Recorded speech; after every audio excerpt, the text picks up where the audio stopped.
তাকে বলা হয় কৃষ্ণ দ্বৈপায়ন। তিনি বেদকে বিভাগ করেছিলেন, ঋক, সাম, যজু, অথর্ব, বেদকে তিনি বিভাগ করেছিলেন। বেদকে তিনি বিচার করে সার অংশকে তিনি প্রকাশ করলেন।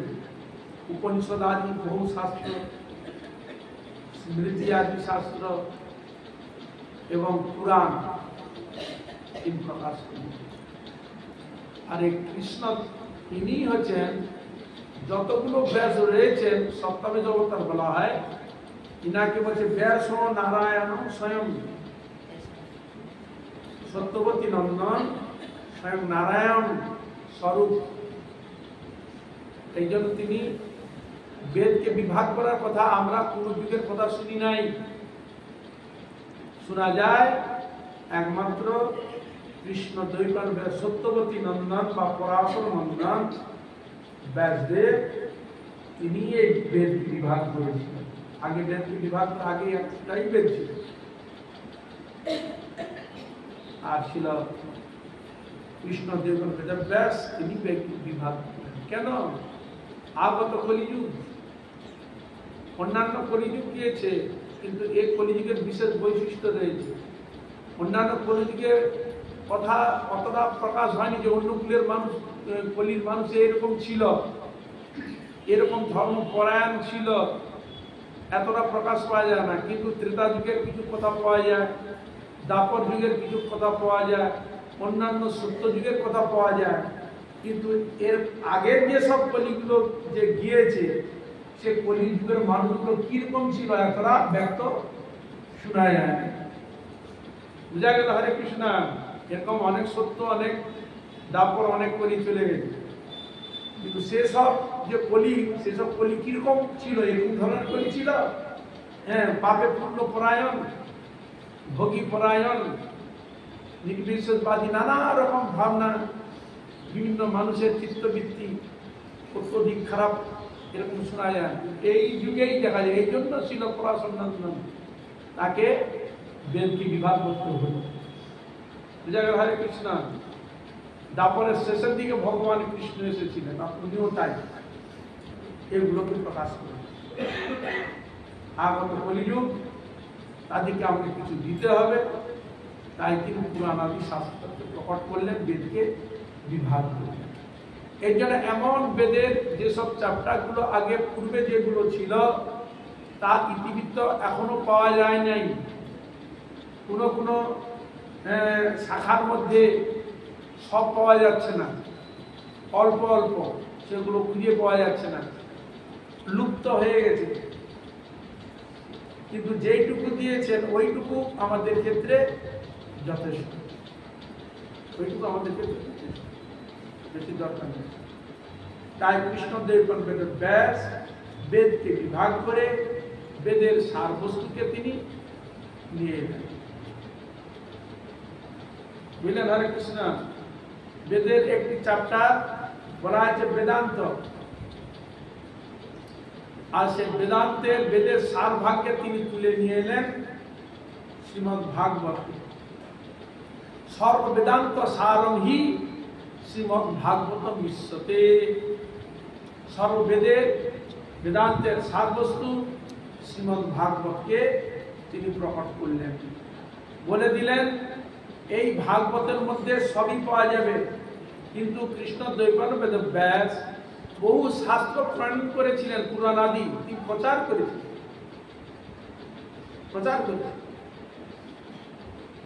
প্রচার করেও তিনি শান্তি পেলেন না।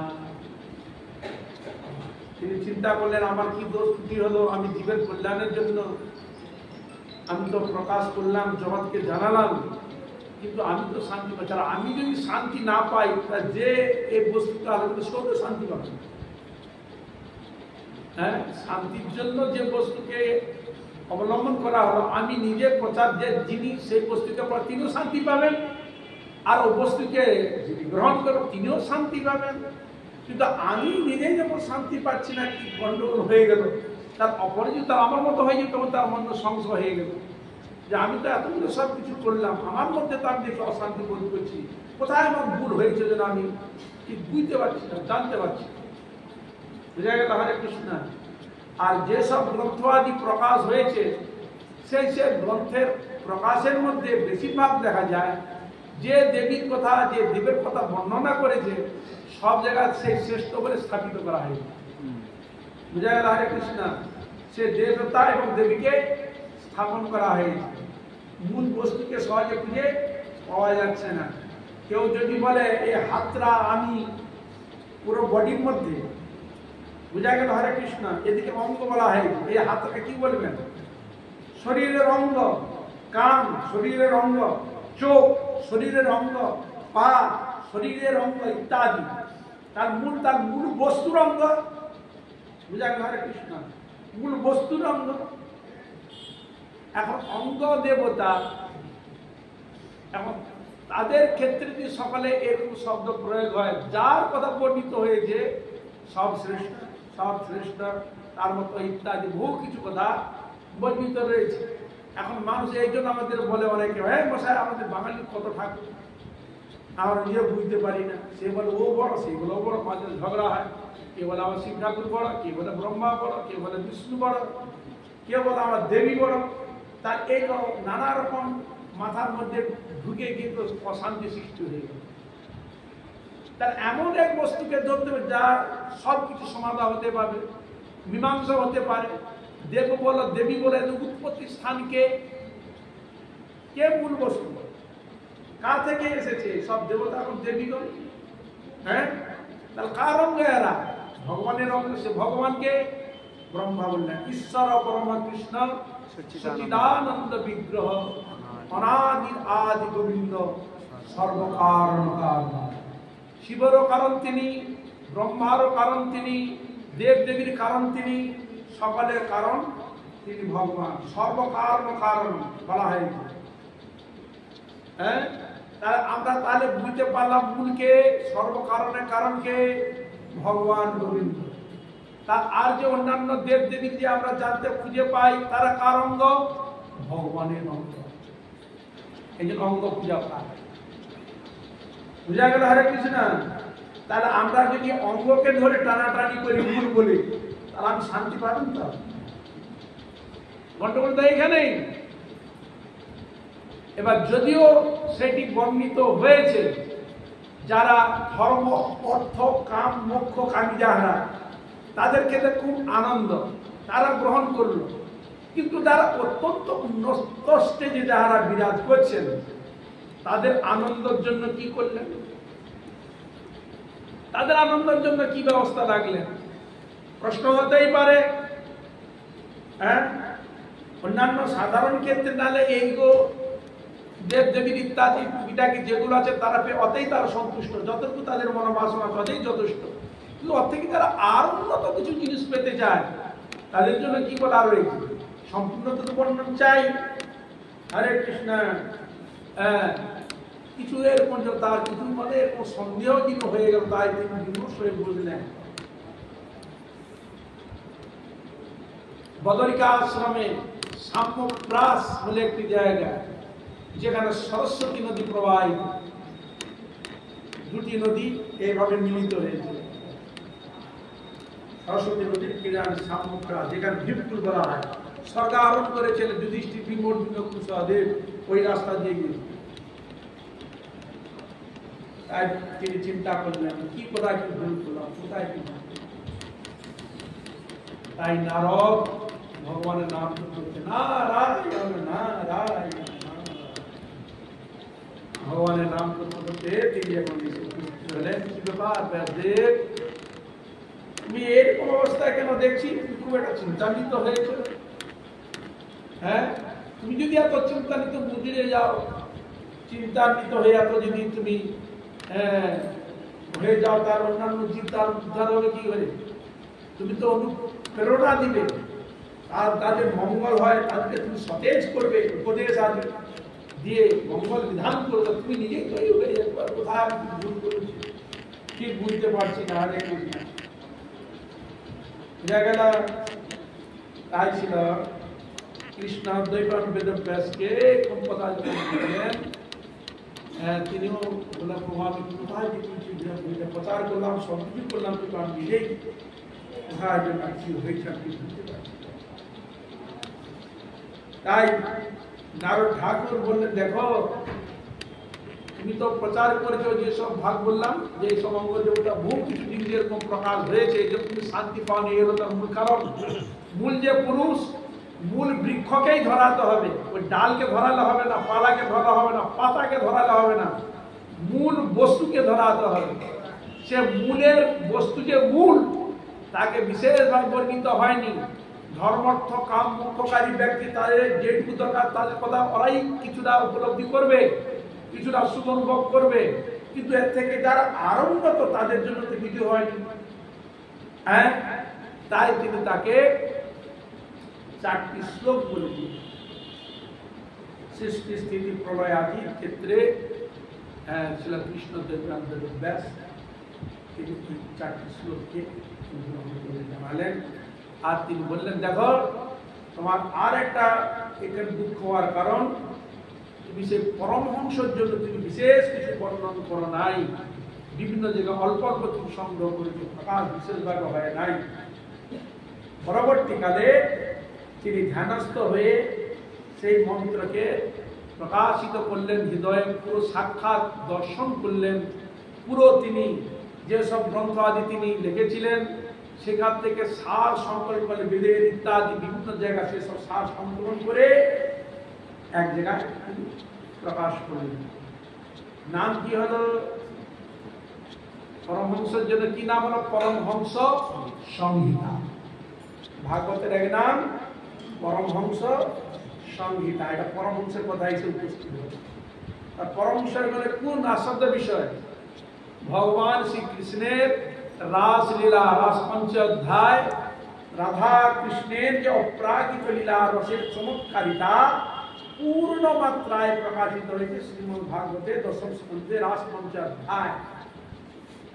তৎপূর্বে চরিত্র আরম্ভ হলো ভক্ত চরিত্র।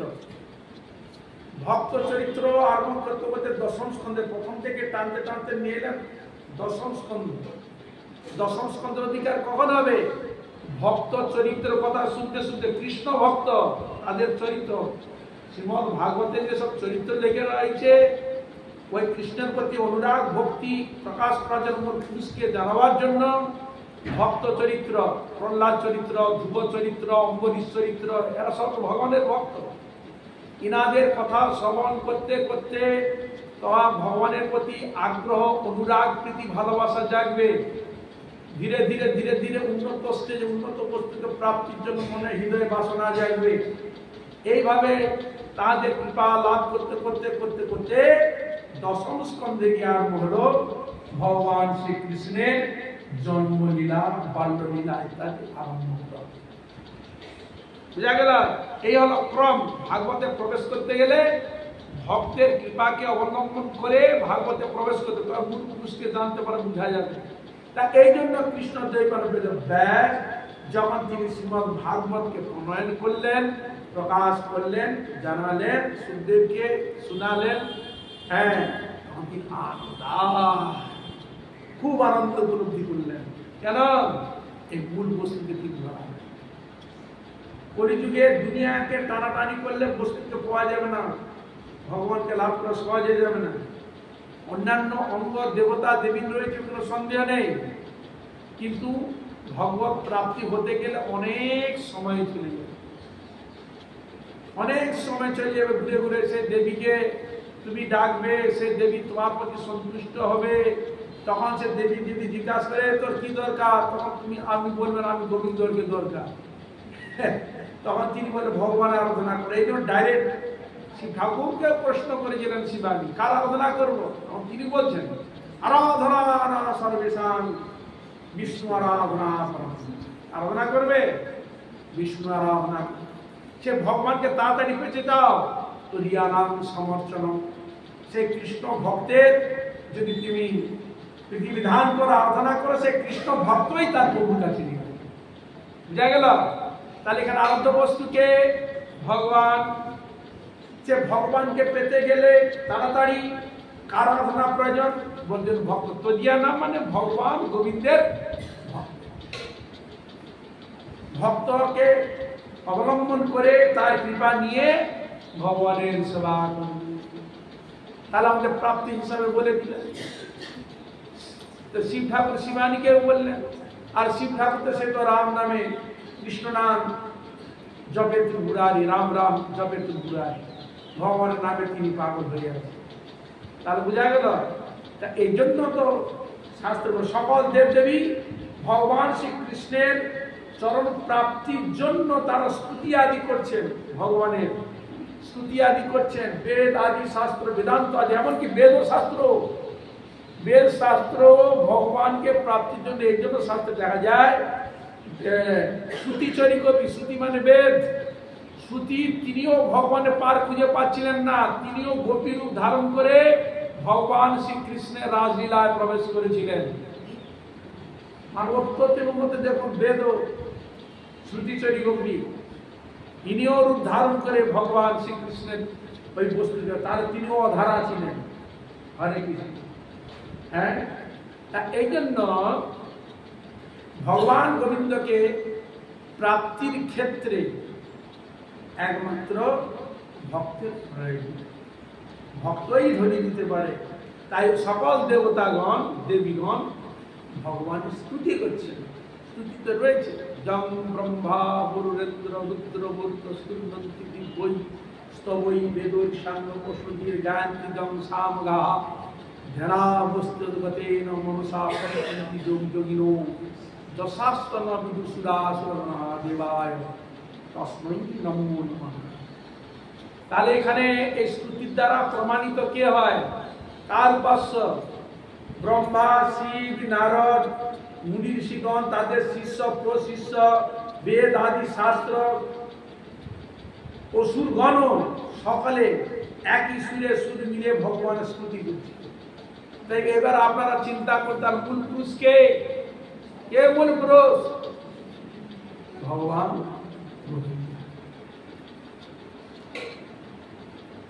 এই জন্য শ্রীমান চৈতন্য মহাপ্রভু ব্যাসের তাৎপর্য, তাহলে ব্যাসদেব ছিল নারদ ঠাকুরের কৃপাতে সার বস্তুকে তিনি জেনে পুরো সংকলন তিনি করলেন। এটা যেন নারদের মাধ্যমে এই ভাগবতকে প্রকাশ করার জন্য যেন ভগবান এটা রেখে দিয়েছিলেন।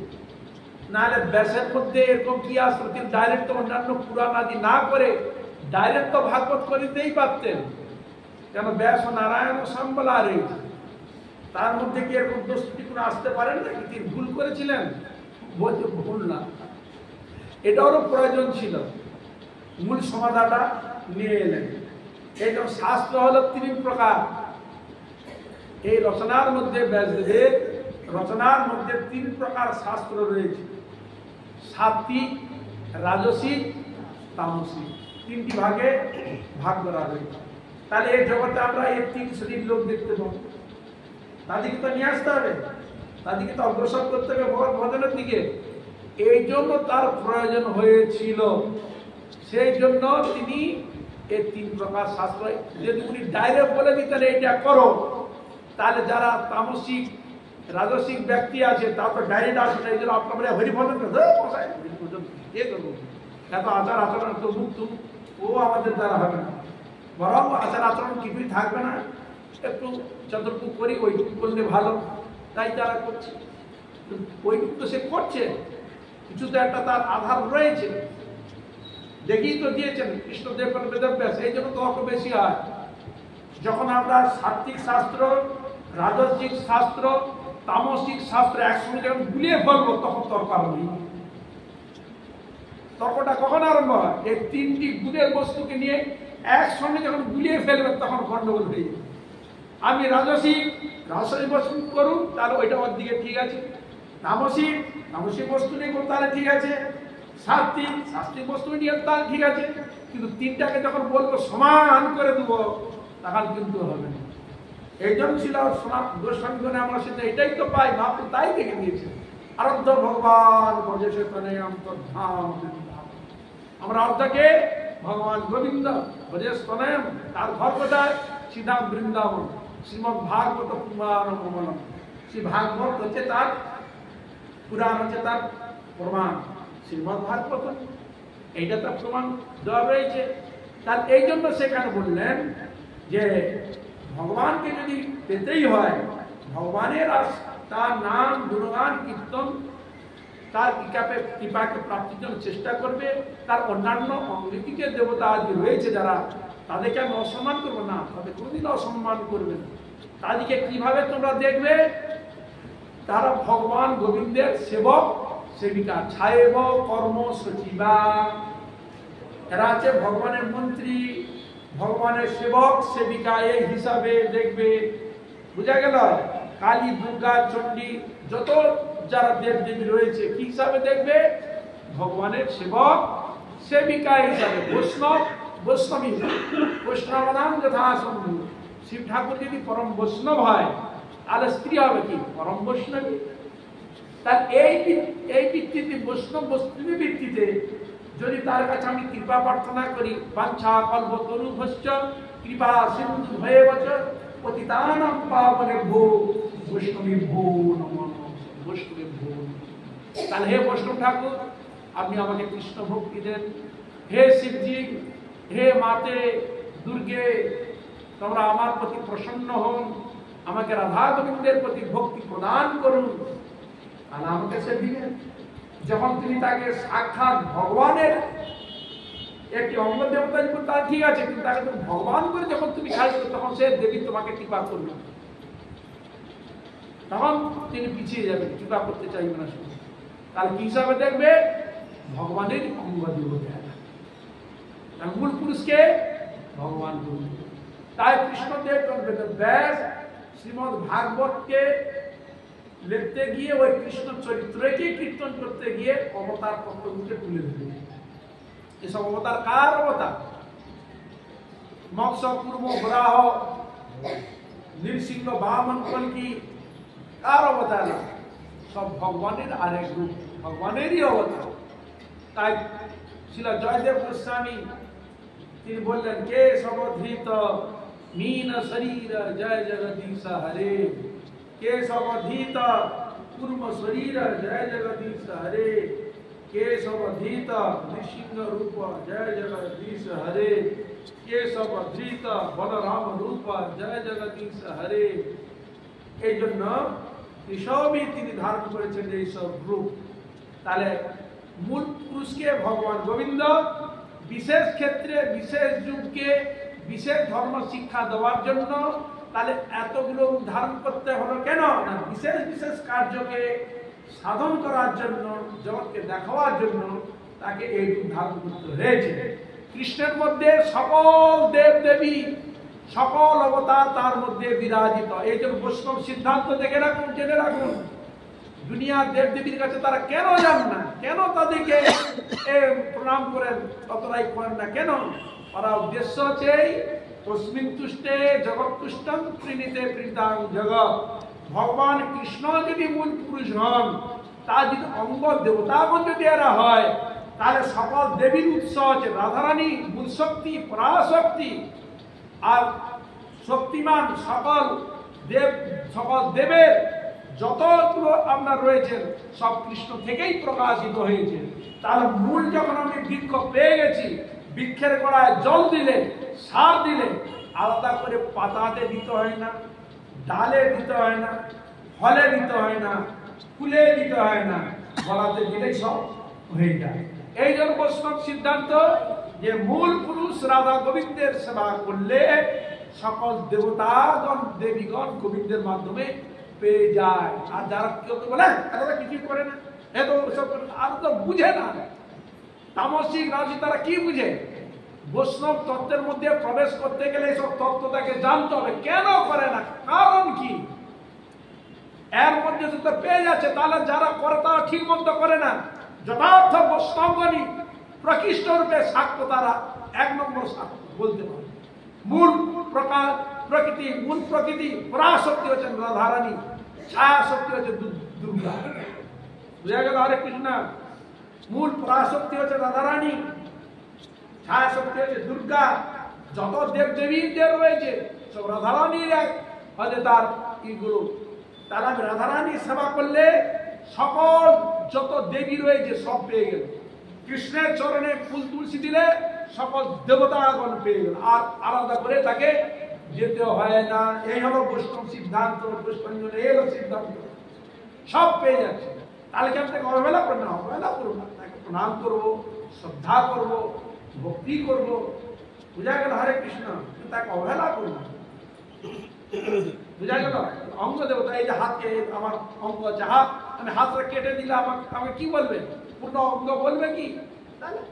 তাই এই জন্য ভগবানের মধ্যে সকল এরকম বিরাজমান। এই জন্য ভগবান কৃষ্ণ তিনি বিশ্বরূপ দেখিয়েছিলেন। বিশ্বরূপ দেখিয়ে কি দেখালে? সেখানে সকল ৩৩ কোটি দেব দেবতাগণ, সৃষ্টি স্থিতি প্রলয় সব ভগবানের মধ্যে বিরাজমান। কি দেখালেন? আমার মধ্যে সব রয়েছে, তার আমার সাধন ভজন। এই জন্য ভগবান এই জন্য বললেন সর্বধর্মান পরিত্যজ্য মামেকং শরণং ব্রজ অহং ত্বাং সর্বপাপেভ্যো মুক্ষীসায় মাম। এই জন্য ভগবান বলা তার তাৎপর্য। তাহলে কি তার যে রয়েছে মানে হ্যাঁ, যারা রাজসী বা তামসী তখন তারা ওই করছে, ওই ভজন করছে। আমি বিরোধ করবো, বিরোধ করবে না, কেন? উনি ওনার অধিকারের উদ্দেশ্যে সেবা করছে। তুমি যে অধিকারে আছো, তুমি অধিকারে সেবা করছো, ঠিক আছে, কিন্তু তুমি এই অধিকার বলতে তুমি তাদের কোনদিন দোষারোপ করতে পারবে। হৃদয় গৌর প্রেমানন্দে। যদি তোমার প্রাপ্তির ইচ্ছা হয়, সৎসঙ্গ করে তুমি জানতে পারো, বুঝতে আসতে পারো, ঠিক আছে, কিন্তু কাউকে হেয় করা যাবে না। যে উনি দেবীর ভজন করেন, দেবের ভজন করেন বলে তিনি হেয় হয়ে গেলেন, হ্যাঁ, তিনি দুঃসাহী হয়ে গেলেন না, এটা করা যাবে না। উনি যেই অধিকারে আছেন সেই অধিকারে, তাই সেই হিসাব তো দেওয়াই রয়েছে, শাস্ত্রটা দেওয়াই রয়েছে। ওনার ওইটুকু অধিকার ওই গ্রহণ করেছেন। আবার যখন এই জন্মে করছেন, ভগবানজি তাকে কৃপা করে আবার সে উঠে এসে করবে। এই যে রাজসী এবং তামসী তাদেরকে তো তুলতে হবে, তার ওই দেবতা বা দেবীকে ধরে উনি উঠার চেষ্টা করছেন, ভবসাগর পারের জন্য চেষ্টা করছেন। তবে দেরি হয়ে যায়। ডাইরেক্ট যদি ভগবানের সাধনে এসে যায়, তারা সে ডাইরেক্ট এসে গেল, তাকে আর বেশি দূর ছুটতে হলো না, বুঝা গেল? তার এখন তার যদি ওইটাই সংস্কার আছে, উঠার জন্য ওইভাবেই তাকে উঠতে হবে। এই জন্য কৃষ্ণদেব বেদ ব্যাস, এই জন্য তিনি এইটাই তিনি করে দিয়েছিলেন। এবার তিনি যখন নারদ ঠাকুরের যখন তাকে বললেন এই ভাগবত রচনা করো, তখন এই ভাগবতকে আলোচনা করে দেখে দিলেন সকল দেবতাগণ, সকল দেবীগণ ভগবান শ্রীকৃষ্ণের অঙ্গ দেবতারা। হ্যাঁ, তার ভগবানের কাছে আসতে গেলে তার সাধন না করে তুমি আসতে পারবে। তারা আসে, ওদের করতে করতে আগে একজন আসতে পারবে না, থেকে যাবে, আবার ওদের থেকে আসতে হবে, প্রতীক্ষা করতে হচ্ছে, জন্মকে প্রতীক্ষা করতে হচ্ছে, ডাইরেক্ট আসতে পারছে না, ধীরে ধীরে ধীরে ছুটে আসবে, বুঝা গেল? এই যে আমরা কোনো না কোনো যে দেখুন, আবার যখন বৈষ্ণব লাইনে আসেন না, কোনো না কোনো দেব দেবী তো ধরেছিলেন নাকি? বলো হরে কৃষ্ণ। মনসা, ঘেটো, চণ্ডী আদি, শীতলা ইত্যাদি বহুত কিছু আমরা ধরেছিলেন। কি হরে কৃষ্ণ? তাদের প্রতি শ্রদ্ধা ভক্তি ছিল, আমাদেরও পূর্বজন্মে সেরকম কি সংস্কার ছিল, সেরকম সাধু সন্ত সদ্গু সংস্পর্শ পেয়েছিলেন। আপনারা ধীরে ধীরে এসে যখন জানতে পারলেন বৈষ্ণব থিওরি, যে রাধা গোবিন্দের সেবা পূজা করলে সকল দেব দেবীগণ যেমন পেয়ে যায়, আর গোবিন্দের পারপত্র না করা পর্যন্ত তাকে জন্ম জন্মান্তর আবার তাকে জন্মগ্রহণ করতে হবে। ভগবান কি বলে, যতক্ষণ না আমার জন্মপ্রাপ্ত না হচ্ছে, আমার ধামে না আসছে, সে জীবকে আবার সেই উদাসীন ভ্রমণ করে করে আবার তাকে অনেক কষ্ট করে আসতে হবে। কিন্তু আমাকে পেয়ে গেলে আর তাকে যেখানে গেলে আসতে হয় না, সেটা হলো বুঝা গেল? হরে কৃষ্ণ। হ্যাঁ, তা এই জন্য এই তিনটি, এই জন্য ভগবানের ইচ্ছা এটা, এমনি তো হয়নি, এমনি করে যে ভগবানের ইচ্ছাতে এটা হয়েছে। তিনিও দেখলেন যে এদিকে তো তুলতে হবে। এই জন্য কেউ যদি তামসিক ভাবে বলে, সে তখন দেখছে এই তো ব্যাসদেব লেগেছে, আপনি বলছেন ভাগবত, এই তো ব্যাসদেব, আপনি যে কথা বলছেন ব্যাসদেব শ্লোক প্রমাণ দিচ্ছেন, আমি সব প্রমাণ দিচ্ছি, আমি যেটা বলছি আমি এটাও ভুল করি নাই, দেখুন ব্যাসদেব বলেছে। কি হরে কৃষ্ণ? ব্যক্তিটা একজন আলাদা করে লেগে নিয়েছে। জগন্নাথ কৃষ্ণ বলছে, কেন আমি যেটা ভুল নাকি? দেখুন এই তো শাস্ত্র ব্যাসদেব লিখেছে। কি তর্ক হয়ে যাচ্ছে না? তাহলে এখানে কি লাগবে? ঠিক আছে, তোমার যে অধিকার সেটুকু তোমার কর। এই জন্য বললাম 3 শ্রেণী, সাত্বিক, রাজসিক, তামসিক, এই 3 শ্রেণীর ব্যক্তি আমরা আছি, তাদেরকে তো তুলে নিয়ে আসতে হবে। এই জন্য এই 3টি শাস্ত্রকে প্রণয়ন করেছে। যারা বিষ্ণুর উপাসক তারা সাত্বিক ভাবাপন্ন, যাদের মধ্যে সত্যগুণ বেশি তারা রাধা গোবিন্দের পূজা, রাধা গোবিন্দের সেবা করতে তার ভালো লাগবে, ভজন করতে ভালো লাগবে, সাধন করতে ভালোভাবে এসে যাচ্ছে, তার সেরকম এসে গেছে। যিনি রাজসিক ভাবাপন্ন তিনি রাজসিক ভাবে তিনি তার সেবা করছেন, যিনি তামসিক ভাবাপন্ন তিনি তামসিক ভাবে তার সেবা করছেন। বুঝা গেল? হরে কৃষ্ণ। হ্যাঁ, কিন্তু এখানে ঝগড়া কোনো প্রশ্ন নাই। এই জন্য আমাদের গুলিয়ে যায়, যেমন রাজস্বিক সাত্বিকতা একসঙ্গে যখন গুলিয়ে ফেলবো তখন সমস্যা হয়ে যায়। আর একটা সমস্যা হয়ে যায়, একটা কি, যেটুকু যে ভগবান সেখানে একটা বলেছেন যে যে যার ভজনা করে সেই লোকে যায়, বলে দিয়েছেন ভগবান যে আমার আরাধনা সে আমার লোকে আছে। আবার সেখানে বলেছেন হ্যাঁ আমার পূজা করে ঠিকই, করে দেবদেব করলেও আমিও পাই, বলে দিচ্ছে ভগবান। মানে আমিও পাই, দেবীর মাধ্যমে আমিও পাই। তখন সেখানে হচ্ছে অবিধি পূর্বক ওটা বিধি নয়। তাহলে এখানে বোঝা গেল বিধি না হলেও ওটাতে করছে অবিধি পূর্বক, বিধি নয়। পাই আমি, ফলে পাই, কিন্তু এটা অবিধি পূর্বক, ওটা বিধি নয়। কিন্তু অবিধি করলেও সে তো পাচ্ছে। কি বোঝা গেল? হরে কৃষ্ণ, সে তো পাচ্ছে। তার এর দ্বারা কি প্রমাণিত হয়? এর দ্বারা এটাই প্রমাণিত হয় যে করলেও সে কিছু পাবে। ভগবান বলেই দিচ্ছেন অন্যান্য পূজা করলেও আমি পাই। কেন আমাকে ছাড়া কেউ পাচ্ছি? কেন আমাকে ছাড়া কেউ নেই। যেমন আপনি কলে ওর মধ্যে যে অ যদি না থাকে আমি উচ্চারণ করতে পারবো না পূর্ণ। হরে কৃষ্ণ। হ্যাঁ, মানে একের পিঠে আপনি যত শূন্য দিবেন তত বেড়ে যাবে, ডিগ্রি বেড়ে যাবে। আপনি এক তুলে নেন, ও শূন্যের কোনো দাম থাকবে। তাহলে ওই যে সকল দেবতা আদি দেবীগঞ্জে যারা রয়েছে ওরা মুড়িকে ধরে রেখে দিয়েছে, মানে টাচ করে রেখে বলে অঙ্ক। এই জন্য সে তো পাবে না, পাওয়ার তা এই জন্য এখানে ধরে রেখেছে তার মূলকে ভগবান গোবিন্দ। এই যে সকল দেব বললাম স্তুতির মধ্যে বলে দিয়েছে। এই জন্য ওরা ডাকছে। ওরাও আপনার যখন ভগবানকে প্রাপ্তির জন্য ভগবানকে ডাকেন, আর ওনারও সে পোস্টে বসে আছেন, তারাও ভগবান আদেশ পালন করছে। ওরা যেসব আদি কার্য করছে ওটা ভগবানের আদেশে। এই জন্য সেখানে বলেছে তুমি সর্বেশ্বরেশ্বর ব্রজেন্দ্র কুমার, তোমার ইচ্ছায় বিশ্বে সৃজন সংজ্ঞা। তবে ইচ্ছা নত ব্রহ্মা করেন সৃজন। ব্রহ্মা সৃজন করছে কার ইচ্ছা? ভগবানের ইচ্ছা। তবে ইচ্ছা মতে বিষ্ণু করেন পালন, বিষ্ণু পালন করছে ভগবানের ইচ্ছা। তবে ইচ্ছা মতে শিব করেন সংহার, ভগবানের ইচ্ছা তিনি পালন করছে, তিনি সংহার করবে, তাই তিনি তাকে সেই দিয়েছেন, তাই তিনি করছেন। তবে ইচ্ছা মতে মায়া সৃজে কারাগার। এই জন্য কারাগার মায়া বলেছে তুমি কারাগার সৃজন করবে। কি হরে কৃষ্ণ, তিনি সৃজন করছেন তার আদেশে। ভগবান তার দোষটা করে।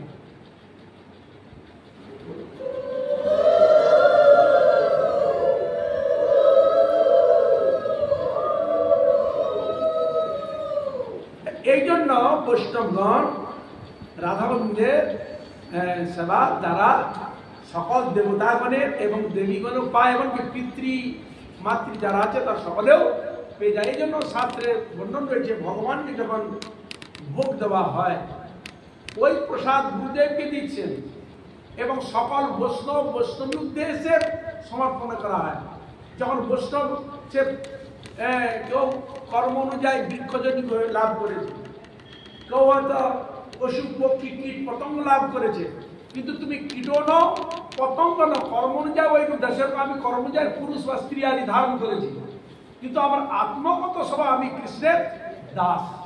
আমি বৃক্ষজনী লাভ করলেও কৃষ্ণের দাস, পশু পাখি হলেও কৃষ্ণের দাস, বাঘ সিংহ হলেও কৃষ্ণ দাস, মৎস্য আদি জন্মগ্রহ কৃষ্ণ দাস, বৃক্ষ আদি জন্মগ্রহণ কৃষ্ণ দাস, আমি মানুষ হলেও কৃষ্ণ দাস, দেবতা গণেও হলে কৃষ্ণ দাস, দেবী হলো কৃষ্ণদাস। এই জন্য মহাপ্রভু বললেন জীবের সর্ব হয় কৃষ্ণ, যার মধ্যে আমি কৃষ্ণ দাস এই প্রকাশ হয়েছে, সে হরিমন্দিরে এসে গেছে। যার হৃদয় এখনো প্রকাশ হয়নি, হবে, আজ না হোক কাল না হবে, এই জন্য প্রকাশ হবে, ওই জন্য লেগেছে ধীরে ধীরে। এই জন্য তো আমরা কীর্তনের মধ্যে পাই, হইয়া আছেন হইবেন প্রভুর যত দাস, তিনি হয়েছেন তাকেও নমস্কার করি, আর যে হয়নি হবে তাকেও নমস্কার করি। বুঝা গেল? হরে কৃষ্ণ। ওরাই আসবে এক ভগবত চলে, আবার আসবে, তার উঠে আসবে, যখন লেখাপড়া করতে প্রথম শ্রেণী দ্বিতীয় শ্রেণী উত্তীর্ণ হয়ে যায়, সেরকম সাধারণ মানুষকে ওরা উত্তীর্ণ হয়ে ধীরে ধীরে ধীরে ধীরে সাধারণ দিকে আসবে। তবে আমাদের গন্ডগোল কি হয়, আমরা নিজের আত্মকল্যাণের জন্য কোনো দেব দেবীকে আমরা ডাকি না, সমস্যাটা এইখানে। বুঝা গেল? হরে কৃষ্ণ। আমরা ডাকি আমার কিছু স্বার্থ সিদ্ধি, আমার কিছু চাহিদা, আমি গোবিন্দকে লাভ করি, বা আমাকে তোমার কাছে আমি কিছুই চাই না, নিঃস্বার্থভাবে সেবা করছি, তুমি আমাকে কিছু দাও, আমাকে দিয়ে বলি ধনং দেহি জনং দেহি যশ দেহি সো দেহি, কৃষ্ণম ভক্তি দেহি তো বলি না, প্রেম ভক্তি দেহি তো বলি না, কি? হরে কৃষ্ণ। আমার আত্মকল্যাণ হোক, গোবিন্দের প্রতি অনুরাগ হোক, আমি ঠাকুর তোমাদের কিছুই চাই না, আমার যাতে মঙ্গল, যেটা করলে আমার মঙ্গল হয়, তুমি আমাকে সেই কথা করে নিয়ে যাও। তথাপি শ্লোক বলেছে অসতমা সবগময় তমসমা জ্যোতির্গময় মৃত্যুমা অমৃতগময় বলেছে। হরে কৃষ্ণ। ওইটাকে অতটা গুরুত্ব দেয় না, কিন্তু গুরুত্ব কি ধরন দেই, জনক দেই, যশ দেই, সো দেই, তাই কিন্তু নিঃস্বার্থ হয়ে গোবিন্দ তোমার চরণ ভক্তি দাও, যেন তোমার নিঃস্বার্থ তোমার সেবা করতে পারি, তোমার প্রীতিবিধান করতে পারি, সেই হিসাব তো আমরা কেউ ডাকি। হ্যাঁ, আমার ছেলে যেন ভালো ইঞ্জিনিয়ার হয়, ঠাকুর যেন